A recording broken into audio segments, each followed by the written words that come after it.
قد سمع اللہ قول التی تجادلک فی زوجها، شک اللہ تعالیٰ نے اس عورت کی بات سن لی جو اپنے شوہر کے بارے میں جھگڑ رہی تھی۔ سورہ مجادلہ کی اس آیت سے آغاز ہوتا ہے 28ویں پارے کا۔ دہار کا حکم اور کفارہ، خفیہ سرگوشیوں اور پوشیدہ مشوروں کی ممانعت، آداب مجلس کی نبوی تعلیم و ترغیب، رسول اللہ صلی اللہ علیہ وآلہ وسلم سے تخلیہ میں ملاقات کرنے سے قبل صدقہ دینا، اور پھر حکم کی منسوخی، اللہ کی جماعت پر انعامات الہیہ اور شیطان کی جماعت پر غضب الہی۔ سورہ حشر، بنو نذیر کا انجام اور عبرت، مال فے کے مصارف اور صحابہ کرام کا ایثار۔ منافقین شیطان کی طرح ہیں، عظمت قرآن اور اسماء حسنی کا بیان۔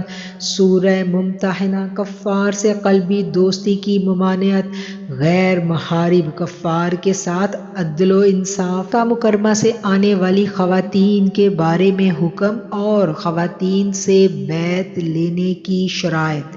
سورہ صف، قول و فعل میں مطابقت کی تاکید، اللہ تعالیٰ کے محبوب بندے گویا سیسہ پلائی ہوئی دیوار کی مانند، حضرت عیسیٰ علیہ السلام کی بشارت، نبی کریم صلی اللہ علیہ وآلہ وسلم کی آمد اور کامیابی، دین اسلام ہی حاوی اور غالب رہے گا، نبی مکرم صلی اللہ علیہ وآلہ وسلم کی بعثت کا مقصد، یہود کی مثال، کتاب اٹھائے گدھے کی تمثیل، جمعہ کی نماز کا حکم اور اہمیت، جمعہ کے خطبہ کے وقت تجارت چھوڑنے کی ہدایت۔ سورہ منافقون، منافقین کی علامات اور ان کی جھوٹی قسمیں اور دھوکہ دہی۔ عزت صرف اللہ اور رسول کے لیے ہے اور مومنین کے لیے۔ ازواج اور اولاد کی دشمنی کا کیا مطلب ہے؟